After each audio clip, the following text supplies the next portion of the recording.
Como pueblo de Dios necesitamos conocer los tiempos de Dios y ser entendidos en ellos. Y para eso Dios no nos ha dejado solo, nos ha dejado su palabra, nos ha dado de su espíritu, y aún el Señor ha provisto en medio de su pueblo hombres conforme a su corazón, que puedan darnos luz a través de su hermosa palabra. Y nosotros necesitamos entender cuál es el tiempo que estamos viviendo, no solamente en cuanto a todos los sucesos que están pasando en el mundo entero, porque ciertamente todas las cosas que están aconteciendo allá afuera estaban advertidas en la palabra. No debiese extrañarnos ningún tipo de maldad de la que viéramos en el mundo, ni ninguna de las circunstancias, porque el Señor dijo que en estos tiempos sería como en los días de Noé, y la Biblia expresa que los pensamientos del hombre en los tiempos de Noé era de continuo el mal, o sea, todos sus pensamientos eran indicados a cómo hacer cantidad de cosas que no estaban ni siquiera próximas o cercanas a lo que es agradable al Señor. Y eso evidenciaba como una lejanía y una separación del ser humano. O sea, todo eso que acontece allá afuera ha estado anunciado en la palabra. Por eso no debe de aterrar nuestros corazones, ¿cierto? Vemos las noticias de que cada día hay más impuestos, pero nosotros no necesitamos aterrarnos con eso, ¿cierto? No importa cuál sea el gobernante que esté allá, eso tiene que suceder. ¿Por qué tiene que suceder? Porque está escrito en la palabra. ¿Cierto o no cierto? ¿Qué dijo el Señor? Que antes de su venida, una libra de harina costaría lo del valor de un día de salario de trabajo. Entonces, nosotros que nos vamos a poner a luchar contra lo que Dios ha dispuesto, ¿cierto? ¿Qué más bien dijo el Señor? Cuando vea que todas estas cosas estén pasando, tengan la seguridad de que los días que les quedan aquí son muy pocos. Vuestra redención está cerca, porque el Señor dijo, no pasará esta generación antes de que todo esto acontezca. Amén. Entonces tenemos una gran esperanza. Pero entonces no vamos a mirar a lo que está pasando afuera, porque lo que está pasando afuera no cambia tanto nuestro corazón como lo que necesitamos que suceda adentro, ¿cierto? Porque podemos ver las cosas más terribles afuera, poder ver que están escritas en la palabra, pero eso no van a producir un mayor cambio en nosotros como el que puede producir la vida de Dios en nuestro corazón. Y ahora entonces viene una pregunta. En el tiempo del Señor llega un momento donde Dios ha plantado muchas cosas en nosotros, y llega el momento donde Dios quiere recoger fruto en nuestras vidas. Quiere venir a recoger fruto en nuestros corazones, frutos de Él en cada uno de nosotros. Vayan conmigo entonces a Lucas, capítulo número 13. Lucas, capítulo número 13. Vamos a empezar por allí en el versículo número 6. Lucas 13, versículo número 6. Hay una parábola, ¿sí? En el que el Señor utiliza un medio natural para expresar una verdad espiritual. Lucas capítulo número 13, verso 6 dice, dijo también esta parábola. Tenía un hombre una higuera plantada en su viña. Y me llama la particularidad de por qué no dice tenía plantada una higuera en un higueral, ¿cierto? Sino que en medio de otra clase de cultivo tenía un arbolito diferente a todo el cultivo que había ahí. Y cuando uno lo mira en el aspecto natural, uno se da cuenta que hay fincas que se especializan en un tipo de producto para cosechar, ¿cierto? Pero en medio de los productos que son los que la finca tiene para cosechar, se plantan algunos arbolitos dentro de la finca que no son para el comercio, sino son para el gusto del dueño para el gusto del dueño de la finca. De pronto en medio del cafetal el dueño de la finca se planta un arbolito de papayas porque quiere que ese arbolito le dé un fruto, pero ese fruto no es para comercializar, ese fruto es ¿para quién? Para él. O sea que aquí empezamos a ver que esta higuera tenía un propósito, que ese propósito era para el uso exclusivo del propietario de ese terreno. Por eso dice ahí, tenía un hombre una higuera plantada en su viña y vino a buscar fruto en ella y no lo halló. Y entonces nos damos cuenta, la pregunta inicial era: ¿es tiempo de dar fruto para el Señor? Tiempo de dar fruto para Dios. Y lo vamos a ver a través de toda esta parábola. Acabamos de leer toda y vamos a empezar a escudriñarla un poco. Dice el verso número 7: y dijo al viñador: he aquí hace 3 años que vengo a buscar fruto en esta higuera. ¿Se le ha dado tiempo a la higuera de dar fruto? Sí. Y no lo hallo. Córtala. ¿Para qué inutiliza también la tierra? Él entonces respondiendo le dijo: Señor, todavía este año, hasta que yo cabe alrededor de ella y la abone, y si diere fruto, bien, y si no, ¿la qué? Cortarás después. Entonces vamos a mirar que encontramos aquí una palabra de exhortación para nuestro corazón y para nuestras vidas, porque normalmente lo que nosotros esperamos es que el Señor nos ame mucho, y muchas veces nosotros pensamos que amar es consentir, y eso hace parte de amar. Hay momentos donde el amar requiere expresiones de cariño, pero hay momentos donde el amar requiere expresiones de disciplina, ¿cierto? El Señor dice que al que ama a Dios, disciplina, o sea que la disciplina también hace parte ¿de quién? Del amor. Y nosotros lo experimentamos en nuestra vida natural. ¿Por qué nosotros corregimos a nuestros hijos? Porque en muchos momentos hacemos uso de la vara, ¿cierto? Es más, hoy en día, en lugar de amar a los hijos, se les hace un daño, ¿cierto? Porque hoy en día hay padres que dicen: yo a mi hijo no lo toco ni con el pétalo de una rosa, ¿sí? Entonces ya ese padre está en contra de lo que Dios estableció, porque el Señor dijo: miren, el chino es necio, no hay que enseñarle a hacer eso, y lo único que le va a quitar la necedad es la vara de la corrección. Niéguesela, y lo único que la necedad va a hacer asentarse más en el corazón de ese que. O sea que corregir a los niños con vara es un acto de amor o es un acto de crueldad. Es un acto de amor. O sea, ahí no dice que los acabe, que los mate, que les deje marcas para toda la vida. No, ahí dice corrige, ¿cierto?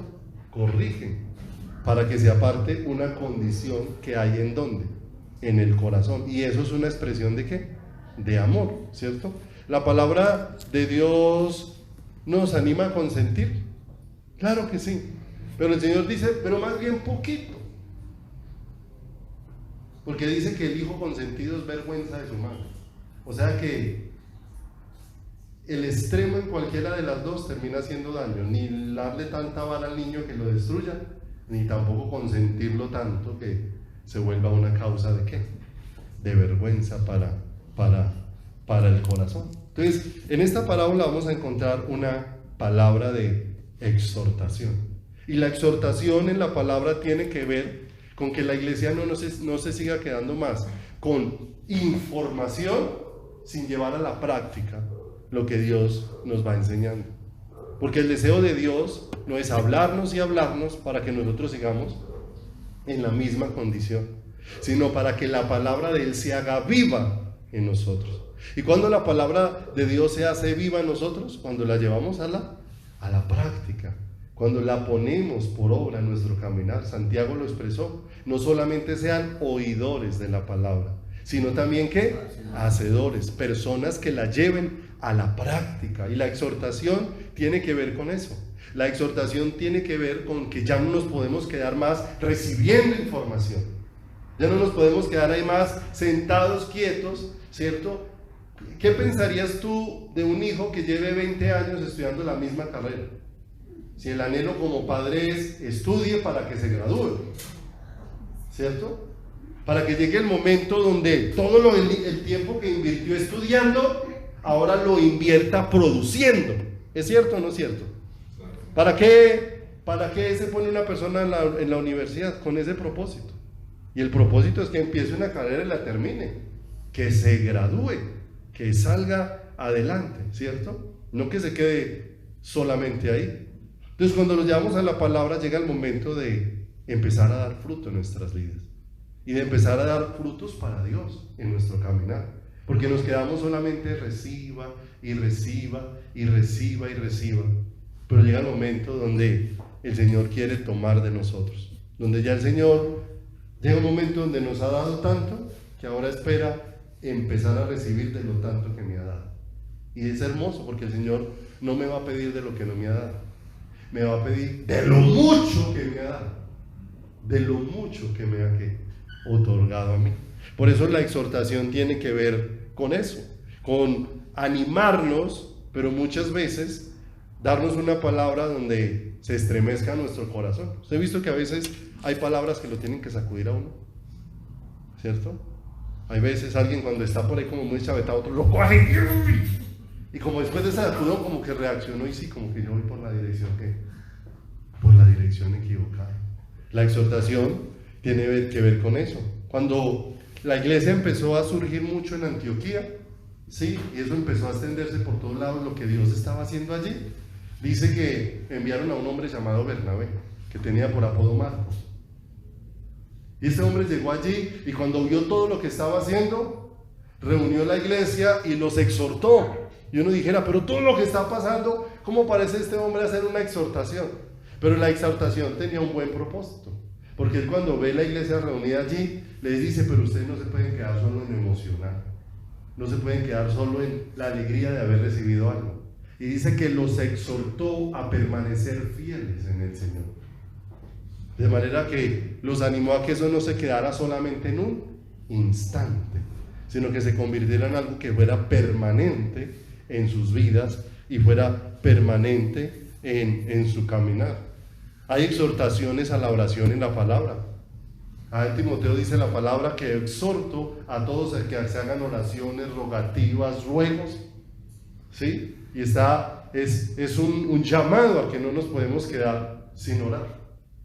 Realmente, un cristiano sin vida de oración, con todo el corazón, dudosamente es cristiano. Dudosamente es cristiano. Porque la oración nos pone en comunión ¿con quién? Con el Señor, en dependencia, nos pone en cercanía del Señor. Normalmente en la persona que no hay oración, hay un gran desprecio en su corazón al Señor, ¿cierto? Hay un gran desprecio. Y es algo a lo que no podemos terminar dependiendo de si yo tengo ganas o no tengo ganas de orar. Lo voy a decir con todo el corazón. Si usted me preguntara a mí en mi vida natural cuántas veces tengo ganas de orar, tal vez le diría que en la vida natural el 99% no tengo ganas de orar. Y muchas veces empieza una oración habiendo llegado con pereza a orar, pero a los 2 minutos el Señor le avivó el corazón. ¿Por qué? Porque no olvide que tenemos una lucha. Aquí todavía sigue existiendo una vieja naturaleza y que esa vieja naturaleza no quiere ocuparse de buscar a quién, al Señor. Por eso Pablo dijo que él no era esclavo de su cuerpo, sino que antes él cogía su cuerpo y lo volvía esclavo, sino que tomo mi cuerpo y lo golpeo y lo pongo en servidumbre. Mi cuerpo no quiere orar, porque dice la palabra que la carne no está dispuesta, pero el espíritu ¿qué? Pero el espíritu sí, ¿cierto? Entonces, si yo dependo de tener ganas de orar, ¿cuándo voy a orar? ¿Sí? Nosotros todos los días madrugamos a orar porque Dios ha puesto eso en nuestro corazón. Y hay días que no importa cuán tarde uno se acueste, se despierta a la misma hora. Hay días que hay mucho estudio en la universidad y hay días que he terminado de estudiar a las 3 de la mañana. Y a las 5:30 me despierto común y corriente, ¿cierto? Porque Dios empieza a producir el querer como el qué, como el hacer. Pero cuando yo me despierto tengo una de 2 decisiones: Yo puedo decir, ay, no, es que yo me dormí a las 3 de la mañana. Me volteo y me arropo, y de seguro que, como dicen todas las personas, el mejor sueño se da después de esa despertada. Cuando usted se despertó y vuelve y se duerme, ahí es donde 5 minutos pueden ser 3 horas. ¿Cierto o no cierto? Pero tiene que haber una decisión. No, yo tengo una necesidad. ¿De quién? Del Señor. Por eso exhortó en la oración. Exhorto a que se hagan ruegos, oraciones, rogativas delante del Señor, peticiones, acciones de gracias. O sea, que no cesen en la oración. También el Señor mismo exhortó un día a los discípulos, también frente a la oración. Él los dejó y les dijo, velen, oren y velen para que no entren en tentación. Y ahí el Señor dejó un secreto profundo. ¿Por qué el corazón cede a tantas cosas? Sencillo, por falta de oración. Velen y oren para que no entren en tentación. Y él se fue y volvió y les dijo, ay, qué pesar, tan cansaditos, que un día en el desierto es muy duro, es que esas caminatas acá son muy graves, pobrecito, le salió peladura en las paticas, bueno, no sé. Pero ¿qué les dijo el Señor? ¿No han sido capaces de orar 1 hora? Los exhortó. Pero ¿cuánto oído prestaron a la exhortación del Señor? ¿Se fue y volvió? ¿Sí o no? Y cuando llegó el momento de la prueba, ¿con qué salieron? ¿Con qué salieron? Si todos se volvieron pues llenos de... ¿Por qué se volvieron así? No dieron testimonio, se huyeron, se escondieron. Porque lo único que fortalece la vida espiritual no son las buenas intenciones. No. ¿Las buenas intenciones para qué les sirven? Para nada. No sirven para nada. Puede durar todo un año con la intención de orar. No le sirvió de nada y no le puso de rodillas a orar. Todo un año con la intención de leer la palabra y no le sirve de nada si no abre la palabra y se pone a orar y a buscar. ¿Sí o no? Si usted lee la Biblia en la cama, le aseguro que eso es para dormir. ¿Sí o no? Pues siéntese donde no haya recostadero, hágase en un lugar. Si le va a dar sueño, ponga un pocillo de café, saque un cuaderno, lápiz y póngase a estudiar, y de seguro que va a empezar a aprender. Usted quiere que Dios le hable, ¿sí? Pero con esa pereza va a ser muy difícil que escuche al Señor si no saca tiempo. Si una de las cosas, crea, muchos están esperando, el anhelo de muchos es que Dios les hable en voz audible, y de seguro que Dios puede hacerlo en algún momento, pero le pregunto, si Dios ha hablado tanto acá y si tú no escuchas en lo que puedes leer todos los días, ¿cómo vas a escuchar la voz audible del Señor? Es más fácil, escuchas la voz audible del diablo para torcerse en el camino. Yo no estoy diciendo que pierdas la esperanza de oír la voz audible del Señor, pero es que hay hombres a los que Dios jamás le habló en voz audible en toda la Biblia, pero eso no hizo que no escucharan al Señor. Hay otros a los que el Señor lo hizo presente, pero por eso hubo una cosa tan tremenda. Cuando murieron el rico y Lázaro el mendigo, que los dos fueron al Seol, al lugar de los muertos, hay una cosa que el rico pide allá, y pareciera muy loable, porque el rico ya tiene un momento donde tiene claro que de allá no puede salir, que no tiene más oportunidad en ese lugar de tormento donde está. Entonces él le dice a Abraham: Padre Abraham, envía a alguno de entre los muertos. O sea, él está pidiendo que alguien resucite y que vaya y le anuncie a mi familia: yo tengo más hermanos, que les hable de este lugar para que no vengan acá, ¿cierto? Y suena muy bueno, o sea, que alguien resucite para que me predique, sería muy bueno. Pero ¿qué le respondió Abraham? Ahí tienen la ley y los profetas. Si eso no les sirve para oír a Dios, nada les hará oír del Señor, aunque se levante un muerto a predicarles. Entonces, ¿se da cuenta dónde empezamos a oír al Señor? En la palabra. En la palabra. Y el Señor hace exhortaciones sobre eso en nuestro caminar. Y una exhortación no es un favor, es un llamado de atención a que corrija lo deficiente. Es un llamado para que enderece el camino, donde el camino está ¿qué? Donde el camino está torcido. Vaya conmigo allá a Proverbios 6. Y se va a dar cuenta aquí una exhortación que el Señor le está haciendo a una persona. Proverbios 6, y hace poquito estudiamos un poco acerca de esto. Y mire esta exhortación tan poderosa que hay acá. Aquí nada más hay un ámbito hermoso para escuchar al Señor. En el 6, en el Proverbios capítulo número 6, en el versículo número 6, el Señor le llama la atención y puso los ojos sobre un tipo de personas. ¿Cuál? El perezoso, ¿cierto? El perezoso. Y sabemos que el perezoso no es el que no pueda, sino el que no quiere. No al que no se le ha dado, sino el que no quiere usar lo que se le ha dado. Es una actitud y una disposición que el corazón tiene frente a las cosas, ¿cierto? Hoy en día, cuando uno habla con las personas que tienen empresas, uno se da cuenta que lo que escasea no es el trabajo, que lo que abunda son los perezosos, ¿cierto? Porque hoy en día cambiaron las entrevistas y me llama mucho la atención cómo cambió. Hoy casi que está la entrevista del que va a contratar y la entrevista del contratado. Porque el que va a contratar dice, bueno, ¿y cuál es el horario? ¿Y qué hay que hacer? Y hay que trabajar los domingos. Y hay que madrugar. Y me van a dar el pasaje. Y me van a reconocer si me quedo media hora más. Oiga, y un listado que el que lo está entrevistando de una vez ya le puso una X ahí, dice el siguiente. No ha empezado a trabajar, tiene 10,000 condiciones.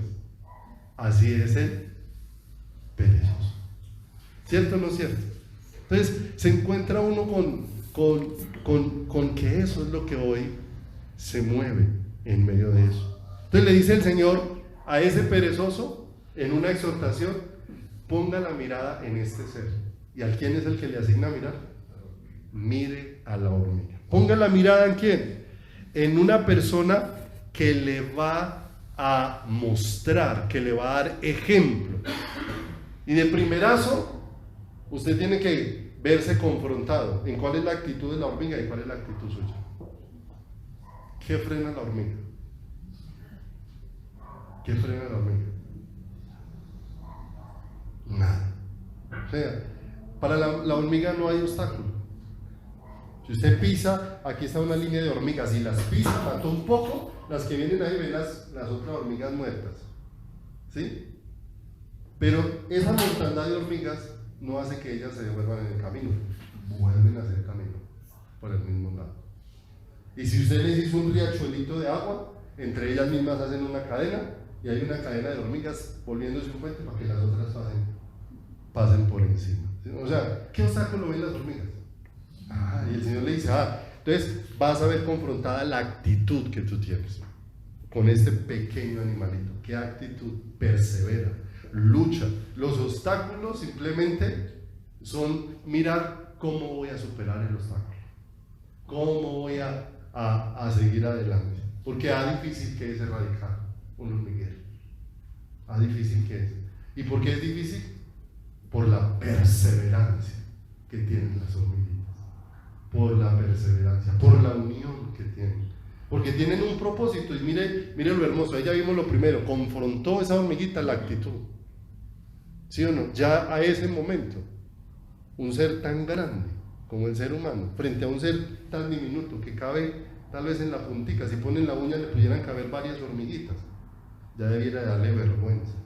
La actitud de ese que tiene un cerebro tan pequeñito, comparada con la actitud tuya, que tiene un cerebro en el que cuántas hormigas pudieran caber en el tamaño de nuestro cerebro. Y mire la actitud tan diferente. Mire la hormiga. Ya esa hormiga le confrontó la actitud que tiene. Después dice, mira sus caminos y sé qué. Y sé sabio. Entonces, mire lo que la hormiga hace, tome consejo y llévelo a la práctica. Porque la hormiga, pocón de decir, mucho de hacer. La hormiga está haciendo y haciendo y haciendo. Está con diligencia. Si mira otro aspecto ahí en el verso número 7, dice, mire, la hormiga no espera que la mande. ¿Y sabe cuál es la actitud del perezoso? ¿Sí o no? ¿Por qué no lavo la loza de la cocina? Pero a mí nadie me dijo. ¿Qué no ha tendido la cama? Pues si nadie me ha avisado. ¿Sí o no? ¿Qué no lee la Biblia? Pues si nadie me ha dicho que tengo que leer la Biblia.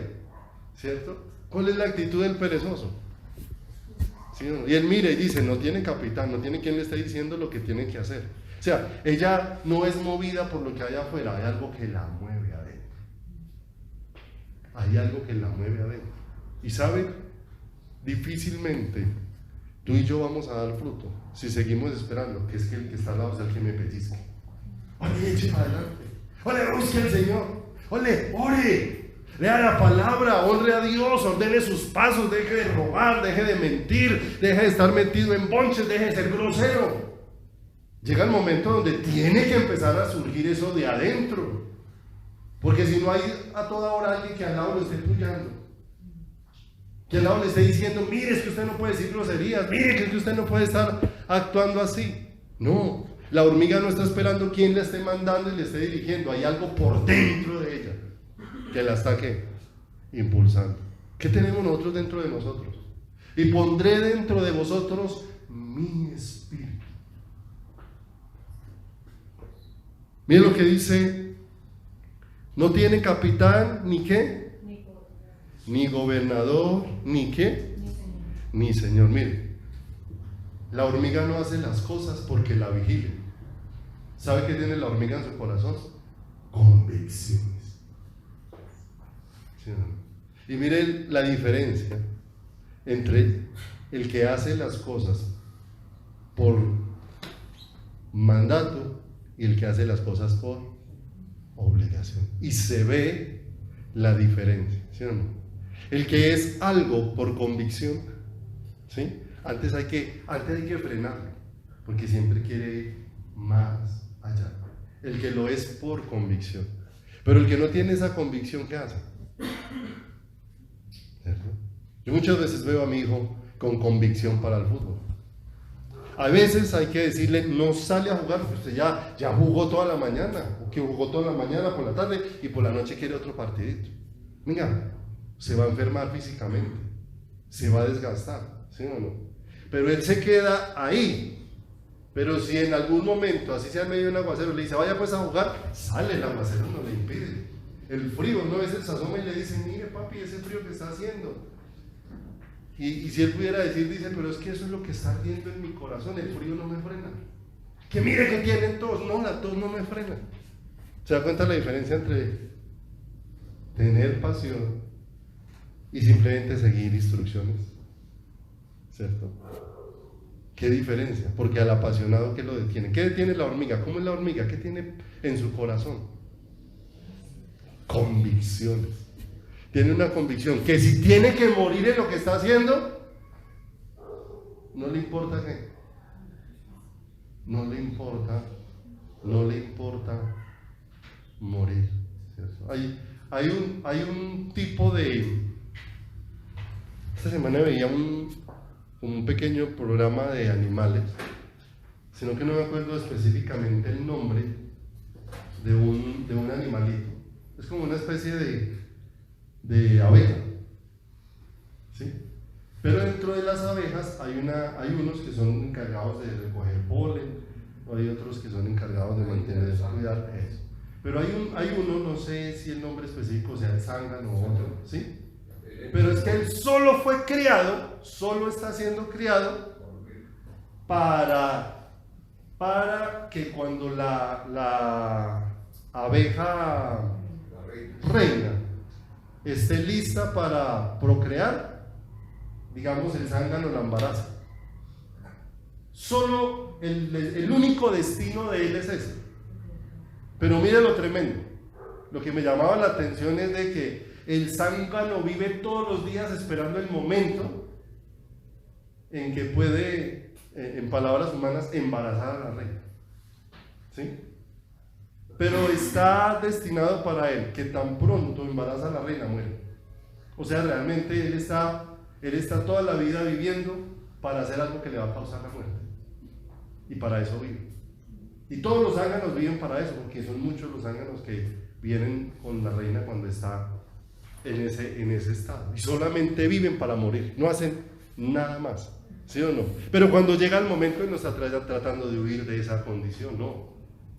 La felicidad y la realización de ese zángano es cumplir el propósito para lo que fue hecho, para lo que fue creado. ¿Se da cuenta cómo del mundo natural hay lecciones tan poderosas del mundo espiritual? Verso número 8, ¿cierto? Mire, la hormiga, aunque tiene una de las vidas más cortas de los seres de la naturaleza, ella vive pensando en el futuro. Porque dice ahí en el verso 8, prepara en el verano su comida y recoge en el tiempo de la siega su mantenimiento, ¿cierto? O sea, aprovecha las oportunidades que Dios le da, porque hay tiempos en los que no puede recoger, hay tiempos en los que no puede hacer. Y mire que esto nos da una visión nuestra, porque nosotros no podemos vivir pensando solamente en lo que va a ser nuestra vida en esta tierra, porque es que de toda nuestra existencia, lo que nosotros vivamos en esta tierra termina siendo el tiempo más corto de todo nuestro existir. Por eso nuestro pensamiento tiene que ser es dónde vamos a vivir en nuestro futuro, pero no en nuestro futuro aquí en la tierra, sino dónde vamos a pasar la eternidad. Y por eso ahora Dios nos ha dado el tiempo de prepararnos. A unos 30 años, a otros 40, a otros 50, a otros 60. A Matusalén le dio 969 años para que estuviera preparado para ese momento donde pasaba de lo temporal a lo eterno. Y dice, y mire la hormiga, y ella se prepara para todo eso. Perezoso. Eso es una exhortación. Vuelvo entonces allá a Lucas capítulo número 13 y miramos en el ámbito natural este árbol. El mundo natural es asombroso, es maravilloso, porque a través de él podemos ver la grandeza de Dios y podemos percibir cosas que el Señor quiere enseñarnos y revelarnos a través de todo lo que Él ha creado. Los árboles y las plantas fueron creados con un diseño. Todas fueron creadas para dar fruto. Los árboles y las plantas. Árbol o planta que no da fruto, pudiéramos decir que es un árbol que está en rebelión contra el Señor. Porque cuando el Señor en Génesis 1:11 creó y le dio la orden a la tierra que cada tierra produjera semilla, y cada semilla diera su árbol, y cada árbol diera su fruto que tuviera semilla, ¿sí? Dio la orden de que todo árbol debería de dar ¿qué? Fruto, y toda planta debería de dar ¿qué? Fruto, y todos están diseñados para dar fruto, sea un árbol frutal o sea una planta ornamental. Porque una persona que planta un arbolito, una planta ornamental, la planta es con la esperanza de cuando echa flor, de cuando ella echa su tallito, echa sus ramitas, echa sus hojitas, pero es que realmente el propósito no es simplemente eso. El deseo de ese arbolito, muchas veces, ¿cuánta gente se trajo una especie de matica para sembrarla en su casa? Pero no se la trajo porque le viera muchas hojas, se la trajo fue porque vio la flor que producía. Entonces la siembra, el fruto de esa planta ornamental es la flor. Y mire que la flor es una evidencia de la vida. Porque a través de qué se reproducen las plantas. Mire que las plantas no se reproducen a través del tallo, no se reproducen a través de las hojas, se reproducen a través de las flores que dan. Porque viene el animalito a tomar el polen y el polen solamente lo produce. ¿Sí o no? O sea, que si una planta no da flor, no dio fruto. Porque en el fruto se evidencia que hay vida, porque en ese fruto hay vida para producir más fruto, ¿cierto? De manera que en lo natural podemos ver esto y podemos darnos cuenta que todo lo que se siembra tiene un proceso. Se siembra, se prepara la tierra, se pone la semilla, se le da crecimiento, pero después de esa espera llega el momento donde se espera que dé ¿qué? Que dé fruto. Todo lo que se siembra con la esperanza de que dé un fruto. Unos árboles tienen como espacios más rápidos de dar y otros, y son como cíclicos, ¿cierto? Digamos que normalmente los que siembran café esperan el tiempo de la cosecha. Y el tiempo de la cosecha casi siempre es en el mismo tiempo del año. Normalmente se espera que el café creo que da una cosecha al año. O dos. Sí, la de diciembre y la de mayo. Bueno, la de diciembre y la de mayo. Entonces lo normal es que yo espere que ese arbolito me dé cosecha en esos meses, donde todos los árboles de café dan fruto, porque todos los árboles de café dan fruto en la misma fecha, ¿cierto? Unos más, otros menos, pero todos dan, ¿cierto? Todos dan fruto. Entonces lo raro es cuando yo vengo y a estos dos arbolitos los sembré igual, les aboné igual, los puse en la misma tierra, crecieron y tienen el mismo tamaño, los dos se llenaron de hojas. Este no dio ni una pepa de café y este dio muchas, ¿sí o no? Entonces, ¿qué hace el campesino con ese arbolito que no da nada? ¿Cuál es el pensamiento del campesino? ¿Sí o no? Ese arbolito es para mocharlo. Muchas veces el destino de ese arbolito es volverlo leña para echarlo al fogón. Algo parecido a lo que expresa la palabra del Señor, ¿sí o no? Que el que no da fruto va a ser echado en el fuego y arde, hablando necesariamente de que la falta de fruto nos va a llevar a la condenación, porque la falta de fruto evidencia es falta de vida. Porque un árbol que no tiene vida, si usted ve un árbol muerto, que es un chamisero ahí, lo primero que usted ve que es que ese árbol jamás va a dar fruto. ¿Por qué no va a dar fruto?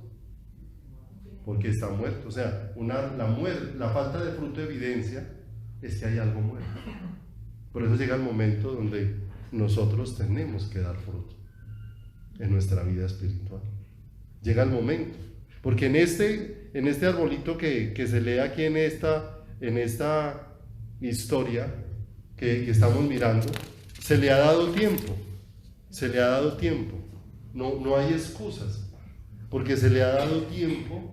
Dice que ya ha pasado 3 años para tomar fruto de él. O sea, se le dio el tiempo. O sea, mire lo hermoso. El Señor no vino a pedir fruto de un árbol antes del tiempo establecido para que ese árbol diera fruto. ¿Cuánto se demora una mata de café en dar su primer cosecha? Unos 3 años. O sea, si yo sembré una mata de café y al año vengo a buscar fruto, ¿quién es el que comete el error? ¿La planta por no dar fruto? ¿O el que la plantó porque vino en la época que no era? Entonces, de manera que aquí no es el Señor el que se esté equivocando, porque Él dice, ya he venido 3 años, o sea, hace 3 años ya estaba para dar fruto. Pero vine y busqué fruto y nada. Hace 2 años vine otra vez. Al parecer el ciclo de este árbol era que cada año da cosecha. Vino a la primera cosecha, ¿y cuánto dio? Vino al segundo año, vino al tercer año, y ahora vuelve nuevamente, y la revisa, y ese árbol ¿en qué condiciones está? No está dando fruto. O sea, no está pasando nada en ese árbol, pero es un árbol que está plantado. Es un árbol al que se le ha echado abono. Es un árbol al que se ha podado. Es un árbol que no tiene excusas para no producir. Lea ahí conmigo en el verso número 7, ¿sí?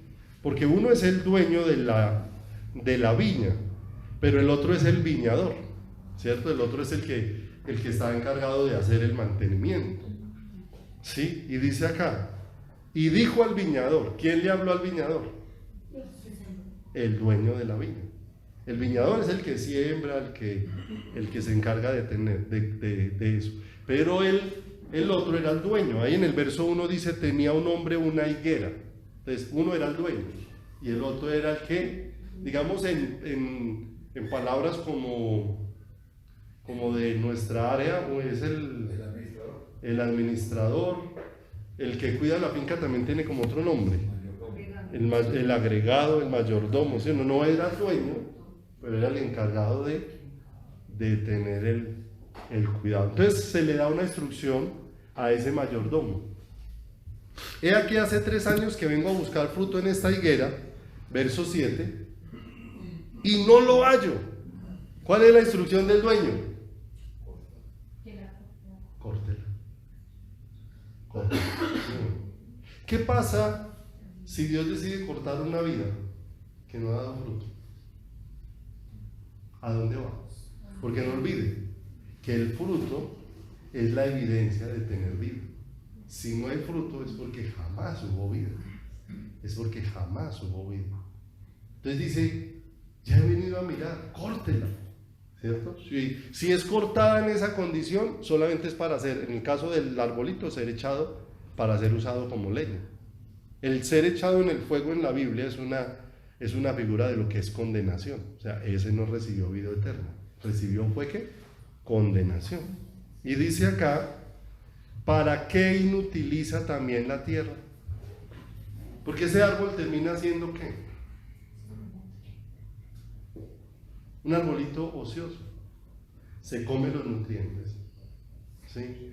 Ocupa un espacio, o no produce ¿qué? No produce nada, ¿cierto? Es como un zángano. Y él dice, verso 8, entonces respondiendo le dijo, Señor, ¿qué? Déjala todavía ¿qué? Entonces vemos que el viñador, ¿sí? Está como interponiéndose entre el dueño y la plática que no da fruto, ¿sí o no? Está haciendo ahí como de árbitro entre los dos, ¿sí o no? Este no da nada y el de acá quiere cortarla y él se pone con el medio de los dos, ¿sí o no? Por favor no la cortes, por favor de fruto entre los dos, ¿sí o no? Y cuando nos damos cuenta, ahí el viñador es Jesús, el que se ha puesto en el medio, ¿sí o no? Para aplacar la ira del Padre, ¿sí? Pero también para darnos vida, para ponernos en comunión. Algo que dijo Job. Cuando Job se sentía separado de Dios, ¿qué dijo? ¿Por qué no ponen un árbitro entre Dios y yo? Alguien que nos haga poner de acuerdo. Alguien que nos haga poner en unión, ¿sí o no? Entonces, alguien decía, ¿por qué Jesús murió con los brazos abiertos? Porque con un brazo estaba cogiendo la mano del Padre y por el otro brazo estaba cogiendo la mano de toda la humanidad para unirnos a quién, para unirnos a Él. Por eso la palabra de Dios habla de Jesús como un intercesor. La palabra de Dios describe a Jesús como alguien que intercede 24 horas al día delante del Padre. ¿Por quién? Por nosotros, ¿sí o no? Mire, déjela un poco de tiempo, ¿sí o no? O sea, una misericordia extendida sobre quien no ha dado ¿qué? Sobre quien no ha dado fruto, sobre quien quien se le ha dado todos los recursos, pero que ha tomado la actitud del perezoso, una actitud dentro de su caminar y dentro de su vida. Y no solamente vemos aquí este aspecto, sino que el Señor, cuando está hablando de esto, utiliza aquí una planta específica que es la higuera. El árbol nacional de Israel es la higuera. Como Colombia tiene un árbol nacional que lo identifica, que es la palma de cera del Quindío, ¿cierto? Entonces, ese lo ponen en muchos aspectos para identificar que eso pertenece a la nación de Colombia. Entonces, la higuera es un árbol que tanto geográficamente como en lo espiritual ha identificado a la nación de Israel, ¿cierto? ¿Cuánto tiempo ha venido a mirar si hay fruto? 3 años. Entonces, acompáñenme un momento sin perder esto y miramos Juan, capítulo número 2. Juan 2:13. 2:13. Si lee por favor en el 2:1 tiene un titulito que habla de las bodas de Caná. Si alguno recuerda, las bodas de Caná es donde se da el primer milagro hecho por Jesús. Y se dice que el ministerio de Jesús públicamente empezó en las bodas de Caná, donde convirtió los odres de agua en vino para la fiesta que había allí.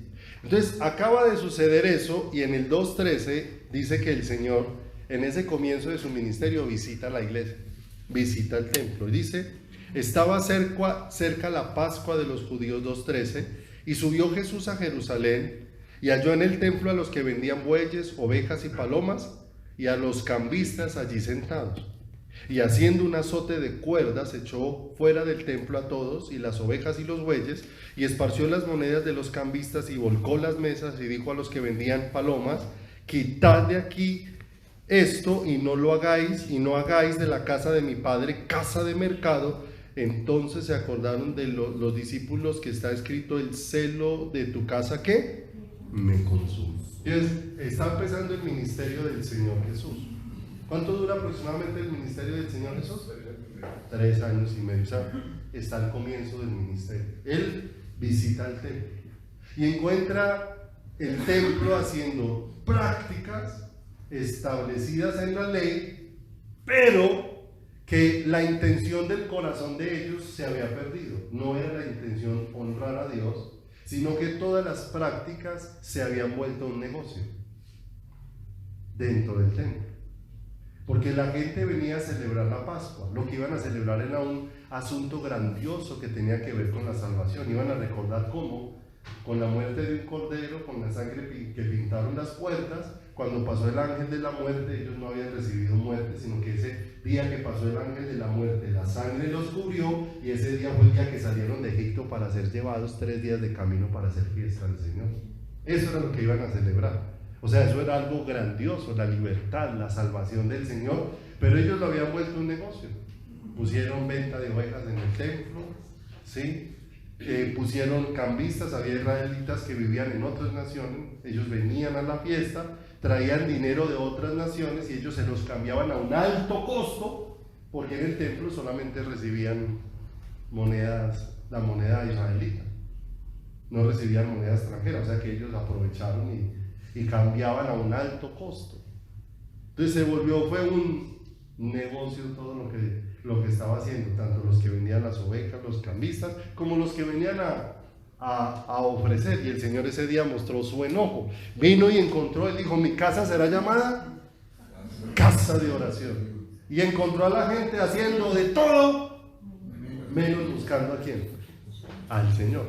El comienzo de su ministerio, visitó el templo. Ahora acompáñeme por favor a Mateo 21. Mateo 21.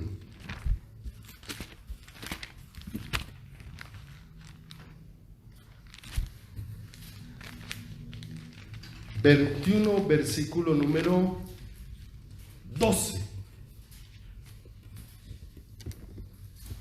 Si lee el 21:1, habla de la entrada triunfal de Jesús a Jerusalén. ¿Eso cuándo sucede? Cuando ya está el comienzo del final del ministerio de Jesús. Prácticamente la entrada triunfal de Jesús sucede 8 días antes de su crucifixión, que es cuando todos tendían paños y él entró sobre un asno y todos gritaban: Hosana, bendito el que viene en el nombre de quién. Después de esa entrada triunfal del Señor, dice en el verso 12, Jesús volvió a entrar al templo. Cuando entró al templo, estaba empezando su ministerio. Vuelve a entrar al templo terminando su ministerio. ¿Cuántos años han pasado? 3 años, ¿sí o no? Porque allá dice: 3 veces he venido a buscar fruto y no lo he hallado. Les advirtió. Ahora 3 años después está visitándolos otra vez y dice en el verso 12: y entró Jesús en el templo de Dios y echó fuera a todos los que vendían y compraban en el templo, y volcó las mesas de los cambistas y las sillas de los que vendían palomas, y les dijo: está escrito, mi casa, casa de oración será llamada, mas vosotros la habéis hecho cuevas de... 3 años después volvió y no hay. Siguen en la misma, ocupados en toda clase de cosas, pero no ocupados en buscar al Señor, ¿cierto? Y ahí cuando él sale se encuentra con otra higuera. Con otra higuera, dice ahí en el verso 18: por la mañana, volviendo a la ciudad, tuvo hambre, y viendo una higuera. ¿La higuera es figura de qué pueblo? Y Israel. Una higuera, en el camino vino a ella, y no halló nada en ella, sino solamente ¿qué? Hojas. ¿Sí o no? Hojas. Las higueras tenían una particularidad, que como son un árbol que se da en un clima tan fuerte como el desierto, son un árbol que se llena de muchísimas hojas. Pero muchísimas hojas tienen el propósito de guardar el fruto, porque debajo de las hojas crecía el fruto, de manera que todo ese poconón de hojas era para cuidar el fruto. Entonces, cuando él vio ese árbol tan lleno de hojas, significaba que eso debería de tener mucho fruto. El asunto es cuando empezó a mover las hojas y las hojas y las hojas, y nada.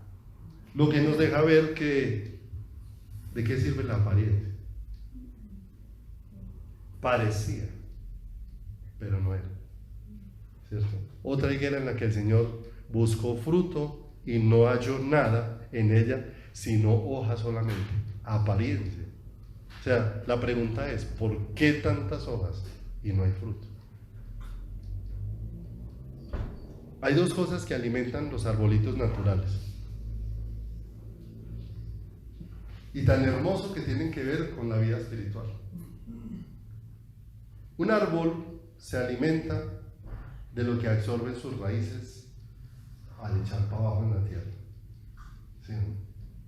Pero el arbolito también depende de cuánta luz lo alumbra. Son los 2. En los arbolitos se da un proceso que se llama fotosíntesis, ¿sí o no? Esas hojitas están encargadas de absorber de la luz para alimentar el arbolito junto con lo que el arbolito extrae de la tierra. Y eso nos da luz respecto de la vida espiritual, porque son las mismas 2 cosas que alimentan la vida del espíritu, ¿sí? Nosotros somos alimentados cuando echamos raíces en la palabra, sino que en la ley del Señor está su delicia. Será como árbol plantado, como echamos raíces, ¿sí o no? ¿Y cuál es la luz? La palabra de Dios dice que el que trae luz, revelación sobre esa palabra es el Espíritu Santo. El arbolito necesita la tierra donde echa raíces y la luz que le alumbra para poder ser un árbol que dé buen fruto. Lo mismo que necesita el cristiano: acabar de andar en las Escrituras y la luz que el Espíritu Santo le trae sobre esa palabra para que sea edificado y fortalecido. Entonces, de manera que si tenía muchas hojas, quiere decir que estaba recibiendo luz. Que si tenía buenas raíces, quiere decir que se estaba alimentando bien. La pregunta es: entonces, ¿por qué no da fruto? ¿Por qué no da fruto?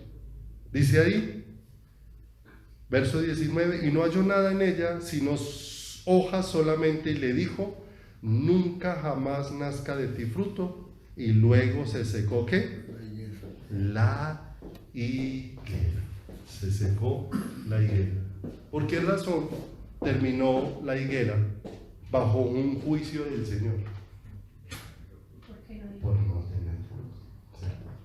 Entonces mire que el Señor estaba rogando cuando rogó allá en ese otro escenario: déjala todavía un año. Pero él dice, pero yo la voy a abonar, la voy a alimentar. Y ya después de este otro año, eso también nos deja ver una cosa muy importante. ¿Cuánto tiempo pidió de misericordia? Otro año. Porque quiere decir que la misericordia de Dios sí tiene un límite. Porque Él le dice, déjala todavía un año. Si en un año vienes y no tiene fruto, entonces... Pero nos damos cuenta que Dios es amor y es grande en misericordia. Pero llega un momento donde Dios nos ha dado tanto que su misericordia también puede traer juicio sobre quién, sobre nuestras vidas. Este arbolito, ¿por qué dio tantas hojas y por qué estaba del tamaño que estaba? Porque había recibido mucho, pero se había negado a hacer aquello para lo que había sido creado. Desde el principio Dios dijo que todo árbol diera fruto que tuviera semilla. Si este no daba fruto, se estaba negando a hacer lo que Dios quería. Pero hubo un plazo ¿de qué? De misericordia, un ruego de misericordia, ¿cierto? Y es lo que nosotros vemos, que ha sido extendido sobre nosotros. Misericordia. Pero esa misericordia ha sido extendida para que demos fruto, ¿cierto? Pero fruto para Dios. Cuando estamos hablando de fruto, no es cuántas cosas conquistas y logras sobre la faz de la tierra, sino es de todo lo que has recibido de Dios, cuánto está dispuesto para la gloria de Dios. Porque perdemos de vista, ¿cierto? O sea, Dios les da a algunos de hacerle la oportunidad de una carrera, pero ¿para qué esa carrera? ¿Para su gloria o para la gloria de Dios? ¿Cierto? Porque es que eso que Dios le da es para que con eso sea glorificado ¿quién? El Señor. ¿Para que Dios le da a una persona más? ¿Para que se enriquezca más? ¿Y cómo lleva fruto? La palabra de Dios dice, la palabra de Dios no mandó a que todos fuéramos iguales en la condición económica. Eso no dice que todos tienen que ser ricos, o todos tienen que ser pobres, o todos tienen que ser de clase media, no dice eso la palabra. Pero sí dice que la abundancia tuya supla la necesidad del que tiene escasez. Entonces, tiene un propósito que Dios te bendiga. Das fruto en eso. Porque normalmente, ¿cuál es el pensamiento del hombre? Recuerdan que había un hombre al que el Señor bendijo mucho y se levantó y dijo, ¿cuánta cosecha? No, me levantaré y haré más graneros. Le preguntó al Señor para qué lo había bendecido. O sea, Señor, ¿para qué me das más? Si el Señor no nos da más para acumular, nos da más es para que podamos suplir a otros. Porque eso glorifica a quién? Eso glorifica a otro. Eso glorifica a Dios en lo que hacemos en favor de quién? En favor de otros, ¿cierto? Y eso empieza a hablar de cómo el amor se va instalando dentro de quién. Porque el ser humano recibe cosas y todas las termina buscando es para su propia gloria, para su propio reconocimiento y no para la gloria y el reconocimiento de quién. Y el reconocimiento de Dios. Todo lo que Dios pone en nuestras manos es para que lo glorifiquemos a quién, para que lo glorifiquemos a Él. Por eso, entre más una persona sea llena de Dios, más esa persona llena de Dios dispone todo lo que tiene en las manos del Señor. Si no, mire a Pablo, que dispuso todo lo que tenía, no solamente sus recursos, sino su vida misma. Dijo, y yo con el mayor placer gastaré mis recursos. Y aún yo mismo me gastaré ¿de qué? De un todo. Mire lo que ocurre cuando hay una persona llena de Dios. Pero cuando hay vacío de Dios, es al contrario. Ni invierto, ni doy, ni ofrezco, Volvamos otra vez al caso del perezoso frente a la hormiga. ¿Sí o no? La hormiga con poquito hace mucho. Y nos da un gran ejemplo en nuestro caminar y en nuestra vida diaria. Entonces, hay una conclusión final en esta mañana. En esta noche. Tengo metido hoy todo el día esta mañana.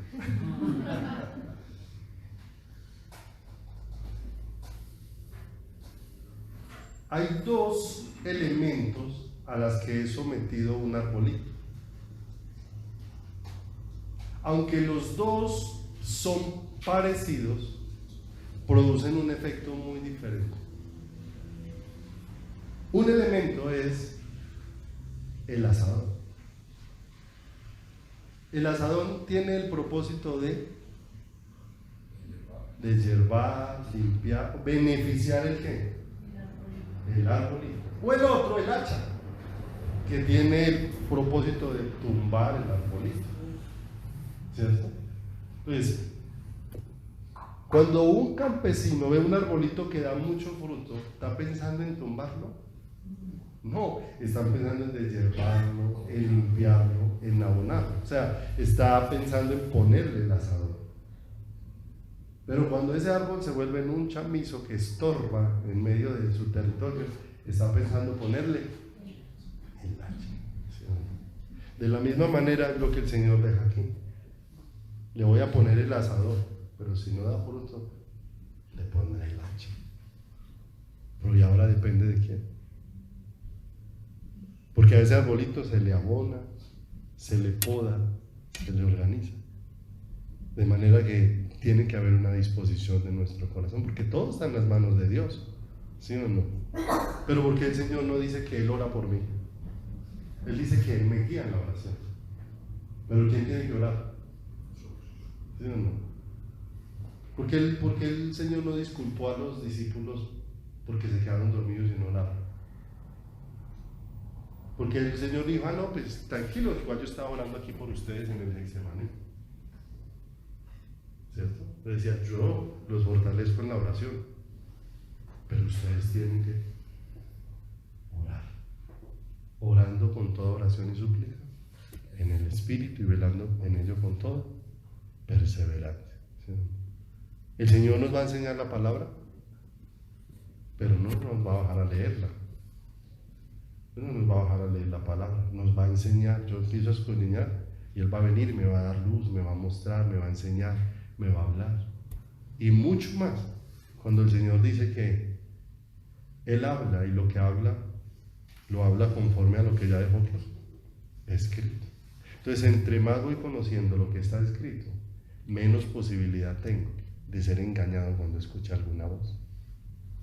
¿Cierto? Que la palabra de Dios dice que muchos se desviarán en el último tiempo porque oirán a espíritus engañadores. ¿Cierto? Y uno se pregunta, ¿cuántos estarán escuchando hoy en la iglesia? ¿Cierto? ¿Qué dice la palabra acerca del diezmar? ¿Cuánto es el diezmo? El diezmo. ¿Sí o no? ¿Dónde dice? En la palabra de quién?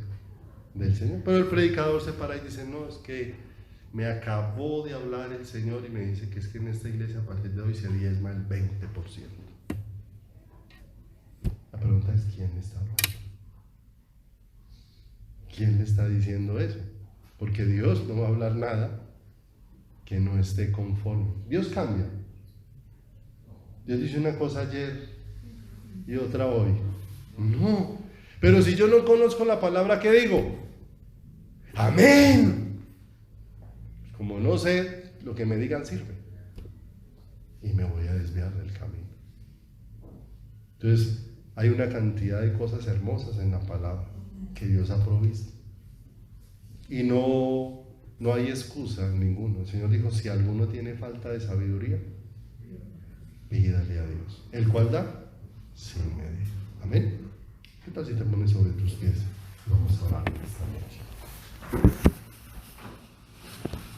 Padre bueno y maravilloso,